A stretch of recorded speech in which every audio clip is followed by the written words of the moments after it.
e faça a sua parte. O mosquito não vai picar só os seus vizinhos, vai transmitir doenças graves para sua família. TV Fortaleza, a emissora da Casa do Povo.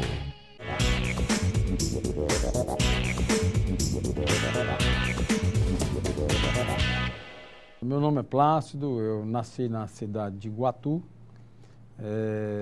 O meu pai foi motorista de caminhão durante muitos anos e encontrou uma certa dificuldade para educar 8 filhos, eram 7 homens e uma mulher. Então ele encontrou uma dificuldade muito grande, mas aí ele teve uma mão amiga, um senhor chamado Juvino Batista, que resolveu dar a mão, dar uma oportunidade para o meu pai. Quando chamou o senhor Plácido Sobeira Silva, que é meu pai, para conversar. E ele propôs: Plácido, por que é que você, em vez de trazer carradas de café lá de São Paulo para os outros, não traz carrada de café você mesmo, cria a sua infraestrutura? Meu pai disse que eu não tenho condições. Eu disse: depois eu vou lhe emprestar aqui um dinheiro e você paga quando quiser e quando puder. E meu pai comprou o primeiro caminhão, 0 quilômetros, graças a esse senhor chamado Juvino Batista de Lucena. E Juvino Batista emprestou esse caminhão e também emprestou dinheiro para ele trazer a primeira carrada de café. Foi aí onde ele teve o início da sua vida, né? O início da sua vida comercial. Ele começou a progredir. E ele começou a trazer café de São Paulo, ganhou bastante dinheiro. Naquela época as coisas eram mais fáceis. E conheceu mais 2 amigos, né, 2 pessoas, amigas, fizeram uma grande amizade e resolveram colocar um comércio, que é uma loja de eletrodomésticos. E lá também deu muito bom, sabe, tiveram êxito e apareceu uma oportunidade de ele comprar uma revenda de carro chamada Imasa, Importadora de Automóveis S.A., que era uma revenda de carro da Volkswagen do Brasil, carros novos e usados. E foi a grande oportunidade da vida dele. Então ele pegou, falou com os 2 sócios, vendeu a parte dele e comprou essa loja de carros, onde ele criou todos os filhos com os lucros obtidos através desta loja. E quando chegava a época de vir para a capital, né, era o grande desafio. Os pais colocavam os filhos para estudar em Fortaleza. Então, através dessa revenda de carros, ele conseguiu colocar os filhos para estudar em Fortaleza. E aqui todo mundo teve a oportunidade de estudar e de fazer o 2º grau, né, de cursar o 2º grau, e também de fazer o vestibular. Então, nós tivemos a oportunidade de vir estudar em Fortaleza. E aqui eu fiz parte do Grêmio, no Colégio Farias Brito. Foram os 2 colégios que eu estudei, o Cristos e depois o Farias Brito. E no Farias Brito eu fui eleito presidente do Grêmio, e onde tivemos um trabalho muito importante. E depois eu fiz vestibular para Direito, fui aprovado pela Universidade Federal do Ceará, onde cursei o curso superior na Faculdade de Direito da UFC. E sempre gostei dos movimentos. Eu participava do movimento estudantil lá em Iguatu, que a gente realizava nas férias. Era a Semana Universitária, que era realizada no mês de janeiro, e a Jornada Universitária, que era realizada no mês de julho. Só que a jornada era só a cidade de Iguatu. Já a Semana Universitária, a gente englobava toda a região Centro-Sul, ou seja, Iguatu, Acopiara, Jucás, Cariús, Lavra da Mangabeira, Cedro, Icó, Oroz e várias outras cidades. Então a gente fazia esse movimento, onde a gente levava os palestrantes para falar sobre assuntos diversos, lançamento de livros, peças teatrais, grupos musicais, debates. Então era muito interessante esse movimento que a gente fazia na cidade de Iguatu 2 vezes, julho e janeiro. E na Faculdade de Direito, a gente criou um grupo para organizar a nossa festa de formatura, né? E eu fiz parte muito desse movimento. Também, em Fortaleza, aliás, em Iguatu eu estudei no Grupo Escolar Dr. Manuel Carlos de Gouveia, que era uma escola pública, e estudei no Colégio Adel Barreto e no Colégio Rui Barbosa. Depois vim para Fortaleza, né, que foi onde eu concluí o 2º grau e tive a oportunidade de entrar na faculdade. Fiz vestibular, passei da primeira vez, graças a Deus, e meu pai ficou muito satisfeito, muito alegre por ter passado no vestibular da primeira vez. Era uma vitória, quer dizer, uma conquista grande, que era muito concorrido, as vagas, poucas vagas e a concorrência enorme. E graças a Deus a gente estudou e conseguiu obter o êxito desejado. 12 anos de idade, lá em Iguatu, eu fazia o quê? Enquanto meus colegas iam brincar, eu ia para... Meu pai tinha um engenho, ele construiu um engenho, onde moía cana, fabricava rapaduras, alfinim, mel.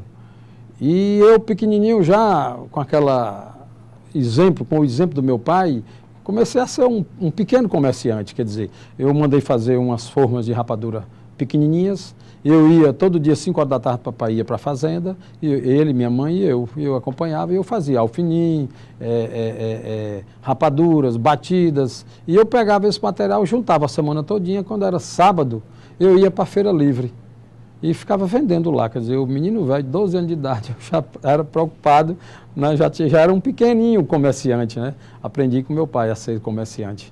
E as minhas férias basicamente eram isso, a gente... através desse movimento universitário, a gente levava para Iguatu um grupo composto de 3 médicos, e 3 acadêmicos de medicina e 3 acadêmicos de odontologia, onde a gente levava para a zona rural, quer dizer, e os bairros da cidade, né, os bairros mais carentes, a gente levava essa equipe, passava o ano juntando remédios. Eu fiz grandes amizades com os médicos do JF e eles me davam remédio à amostra grátis e eu levava para a cidade de Iguatu. A gente consultava as pessoas e dava esse remédio gratuitamente. Quer dizer, isso era um trabalho, eu com 17, 18 anos, quer dizer, novo ainda, inexperiente, mas a gente tinha esse trabalho.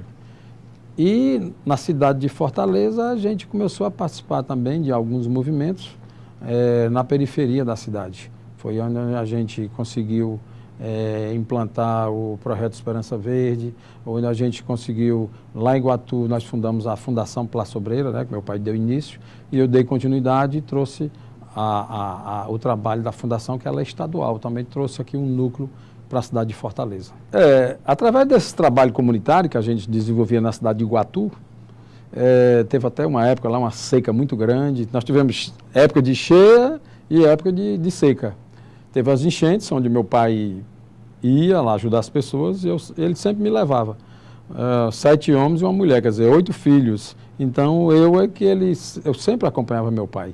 Então, ele gostava, por exemplo, nas campanhas políticas, ele ia para os comícios e me levava. Os outros irmãos não tinham esse interesse em participar desse tipo de movimento. E eu via meu pai discursando e eu achava interessante que ele falava de improviso. Aí eu achava muito interessante. Papai, cadê? Todo mundo leva 2, 3 folhas para fazer o discurso, o senhor leva um papelzinho bem pequenininho. Ele disse, não, eu coloco só os tópicos, só os assuntos que eu vou falar, né? Qual é o tema. Ele colocava só aqueles temas e desenvolvia. E eu achei muito interessante, eu comecei a observar e adquirir esse dom do meu pai, de falar de improviso, de falar em público.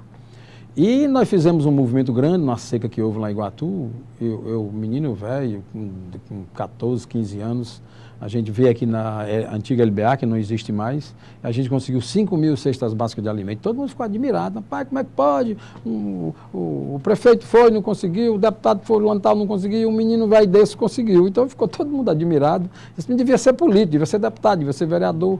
Então aí começou através desse trabalho do meu pai, eu fui observando e as pessoas foram incentivando, né? Incentivando a fazer esse trabalho. E aqui em Fortaleza eu fui chamado para trabalhar no IJF, fui lotado lá na assessoria jurídica e com essa convivência com os médicos, eu fui estimulado para ser candidato a presidente da Associação dos Servidores do JF. Então, eu fui eleito, Foram 4 chapas disputando, era uma disputa acirrada, e a nossa plataforma, as nossas propostas foram tão interessantes e tão diferentes, que o servidor do JF, que era composto pelo JF e os 4 frotinhas, então eles votaram maciçamente na nossa chapa. Então, se você somasse o voto das outras 3 chapas, a gente passou na frente com uma votação grande. Então, a gente começou a fazer um trabalho diferente, começamos a estruturar a antiga associação que estava desestruturada, estava desacreditada e ela não tinha força de nada. Então, a gente conseguiu reorganizar, reestruturar a Associação dos Servidores JF. E, quando foi em 1995, a gente teve uma ideia no sentido de fortalecer o movimento. Eu estive em Brasília e um procurador do trabalho chegou para mim e disse: por que você não pega as 3 associações ligadas à saúde, que era a Associação dos Servidores do JF, a Associação dos Servidores da Secretaria Municipal de Saúde e a Associação dos Servidores do IPM. A gente fez uma reunião, fez esse movimento no sentido de juntar as 3 associações e criar o SINDSAF, que é o Sindicato dos Trabalhadores no Serviço de Saúde de Fortaleza, onde começou a englobar também, além do JF, dos frotinhas, a gente pegou também, incluiu o IPM, os postos de saúde mantidos pela Prefeitura de Fortaleza, depois veio os CAPs, os zoonoses, o Hospital da Mulher, os distritos de saúde. Então, cresceu muito, né? Cresceu muito a entidade e, através desse sindicato, nós tivemos várias conquistas em prol dos servidores. Foram conquistas através de greves, foram conquistas através de negociações com a prefeitura, foram conquistas através do Poder Judiciário, impetramos várias ações na justiça e isso beneficiou muito a vida do trabalhador. O médico, o assistente social, o terapeuta, o nutricionista, o bioquímico, o dentista, o psicólogo, o terapeuta ocupacional, o motorista, a cozinheira, o técnico de enfermagem, o técnico de radiologia, o auxiliar de traumatologia, quer dizer, várias categorias foram beneficiadas através desse trabalho que nós desenvolvemos através do sindicato. Então, o próprio servidor disse: olha, várias categorias já têm seus representantes. Em São Paulo, o sindicato lançou a presidente, a vereadora, ela foi eleita, o vice-presidente foi eleito deputado estadual, o diretor administrativo foi eleito deputado federal, e lá no Rio Grande do Sul também o pessoal se fortaleceu. Então, vamos se fortalecer politicamente. Acho que a grande saída é essa, criar uma estrutura grande para que os nossos representantes, a nível sindical, também sejam os nossos representantes a nível de poder legislativo, a nível da Assembleia Legislativa, a nível da Câmara dos Deputados Federais. E a gente sentiu a necessidade, se organizou e conseguimos esse êxito muito grande, né? A gente disputou a primeira eleição, disputou a segunda, disputou a terceira, não conseguiu obter o êxito desejado, né? Não conseguiu atingir o objetivo. Mas aí na quarta a gente conseguiu sacramentar o meu nome, né, devido à resposta dos servidores, dos trabalhadores da saúde, que fez um movimento grande junto às suas famílias, junto às pessoas dos seus bairros.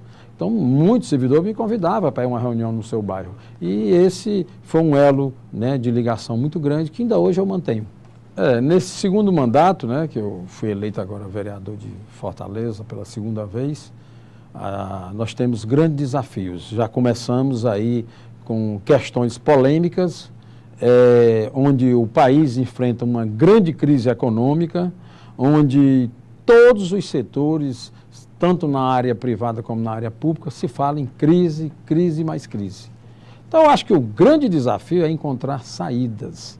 Quando existe crise e você consegue administrar com eficiência, com competência e consegue tirar a prefeitura, o governo do estado, o governo federal desta crise, eu acho que aí é onde mora o ponto mais importante, que é administrar uma crise e conseguir sair dela e deixar o povo numa situação bem melhor.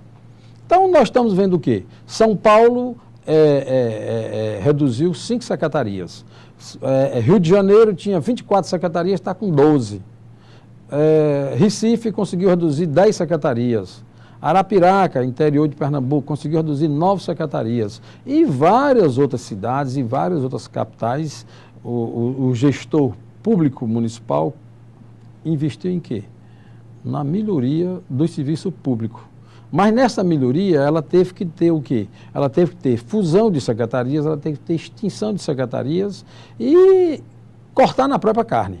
Porque a partir do momento que você pede, a partir do momento que você exige sacrifício da população e não mostra esse sacrifício, então o seu pedido não é atendido. O gestor público não consegue atingir o objetivo desejado. Então, eu acho que o exemplo é a melhor saída. Acho que o grande desafio no momento é lutar pela geração de emprego. Isso é um dos nossos projetos.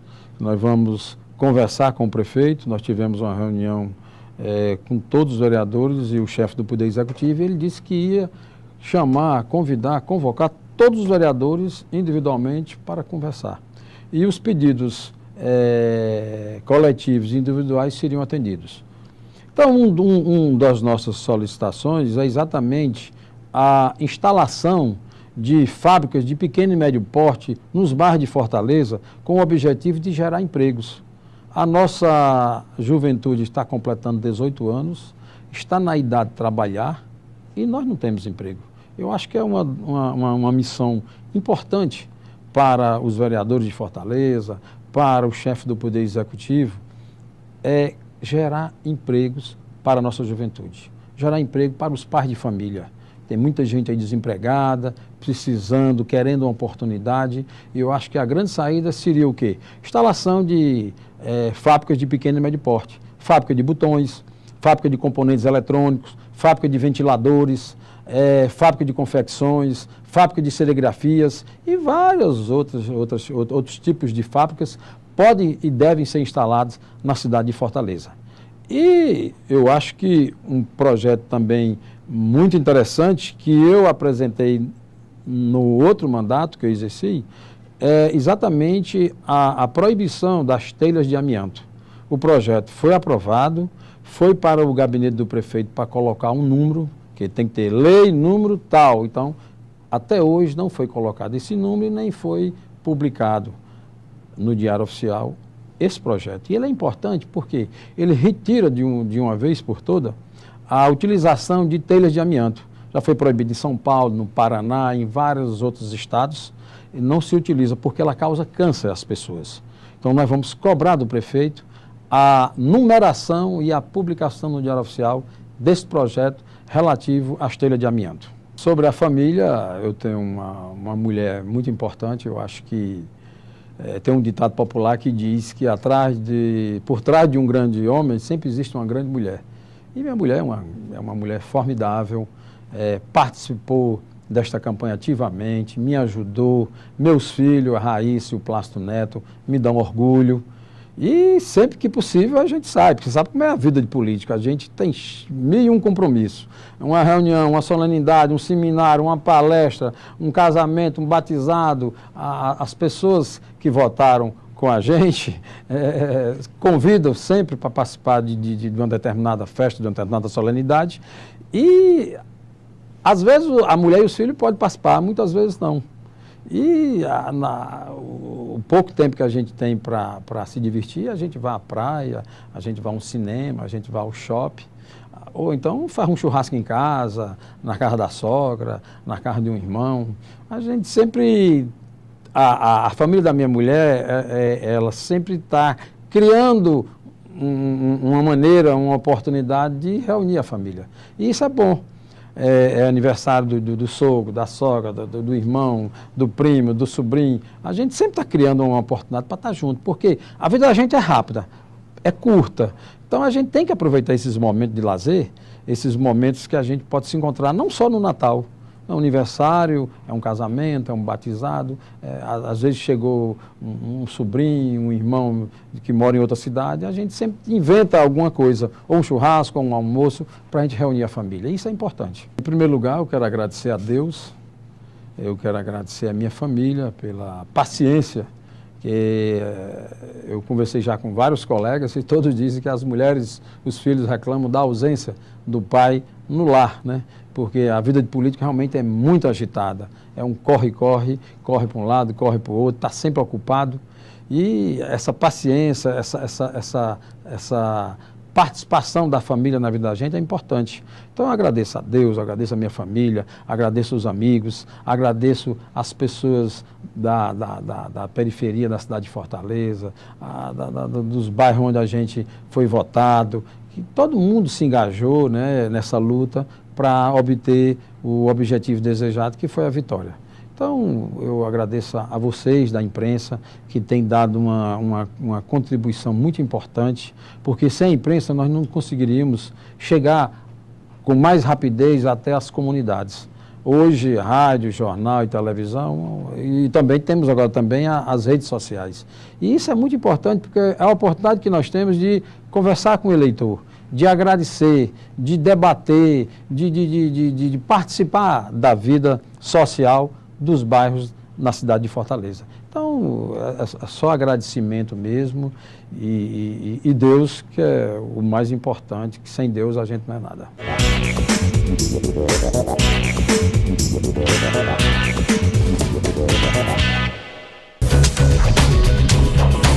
TV Fortaleza, a emissora da Casa do Povo.